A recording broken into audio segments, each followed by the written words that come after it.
পায়েস আমরা নানানভাবে বানিয়ে থাকি, তবে এইরকমভাবে একবার পায়েস বানিয়ে দেখবেন, আশা করছি ভীষণ ভালো লাগবে। তো আজ একটি নতুন পায়েস রেসিপি নিয়ে হাজির হয়েছি, আশা করছি আপনাদের ভীষণ ভালো লাগবে। দেখুন পুরো ভিডিওটা আর আমার সঙ্গে থাকুন। নমস্কার বন্ধুরা, নিউ রান্নাঘরে তোমাদের সবাইকে স্বাগত। বন্ধুরা, প্রথমে পায়েস বানানোর জন্য একটি কড়া বসিয়ে দিলাম, তার মধ্যে দিয়ে দিলাম 1 লিটার মতো দুধ। তো দুধটা আমি প্রথমে বেশ খানিকটা জাল করে নেব। তো দুধটা আমার জাল করা হয়ে গেছে অনেকক্ষণ, আমি দুধটাকে ফুটিয়ে নিয়েছি। এবার এর মধ্যে দেব আমি গোবিন্দভোগ চাল এর মধ্যে দিয়ে দেব। তো এই চালটা আমি ভালো করে ধুয়ে রেখেছি আগে থেকে। আর আমি এর মধ্যে ঘি ব্যবহার করলাম না, যদি আপনারা চান তাহলে ঘি ব্যবহার করতে পারেন। তো আমি ঘি দিলাম না, বাচ্চারা খাবে, তো তাই জন্য ঘির ব্যবহারটা কমই করলাম। তো এবার চালটাকে আমি ভালো করে ফুটিয়ে নেব। আর মাঝে মাঝে এরকমভাবে নাড়াচাড়া দিতে হবে, না হলে চালটা তলায় লেগে যেতে পারে। তো তার জন্য মাঝে মাঝে এরকম নাড়াচাড়া দিয়ে দেব।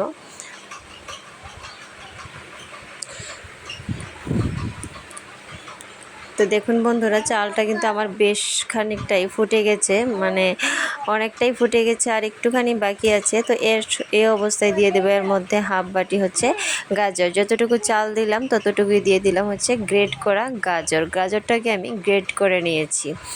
তো গাজরের আমরা নানান রেসিপি খেয়ে থাকি, গাজরের হালুয়া, দুধ দিয়ে গাজরের আরও ধরনের রেসিপি হয়ে থাকে। তবে এইভাবে পায়েস বানিয়ে খেয়ে দেখবেন, আশা করছি ভীষণ ভালো লাগবে। একটুখানি লবণ দিয়ে দিলাম। লবণ দিলে মানে পায়েসের মধ্যে চিনি মিষ্টির ব্যালেন্সটা ঠিক থাকে, তো তার জন্য একটুখানি লবণ দিয়ে নাড়াচাড়া করে নিলাম। কিছুক্ষণ গাজরটাকে ফুটিয়ে নিয়েছি। এবার এর মধ্যে দিয়ে দেবো কিছুটা বাতাসা দেওয়াতে পায়েসের কালারটা ভীষণ অন্যরকম হবে দেখতে এবং খুব সুন্দর হবে। তো বাতাসাটা আমি গলিয়ে নিয়েছি, এর মধ্যে দিয়ে দেবো আরও কিছুটা চিনি। তো কিছুটা চিনি দিলাম স্বাদের জন্য।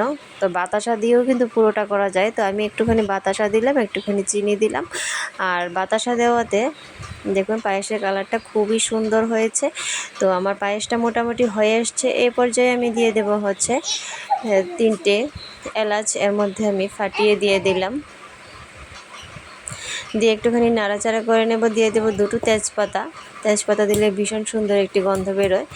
আর সবশেষে দিয়ে দেব কিছু ড্রাই ফ্রুটস। আমার হাতের কাছে ছিল কাজু বাদাম, তো বাদামটাকে আমি কুচিয়ে এভাবে দিয়ে দিলাম। তো দিয়ে আবার কিছুক্ষণ নাড়াচাড়া করে একটুখানি ফুটিয়ে নেব, তাহলে কাজু বাদামটাও সিদ্ধ হয়ে যাবে।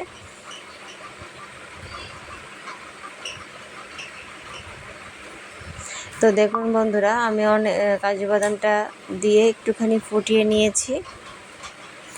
তো আমার পায়েস কিন্তু এবার যে হয়ে গেছে, ভীষণ সুন্দর লাগছে কিন্তু দেখতে। আমরা সবসময় চাল দিয়ে পায়েস বানিয়ে খেয়ে থাকি, তো চাল আর গাজর দিয়ে এভাবে বানিয়ে দেখবেন, ভীষণ ভালো লাগে, দেখতেও সুন্দর, খেতেও অস্বাভাবিক লাগে।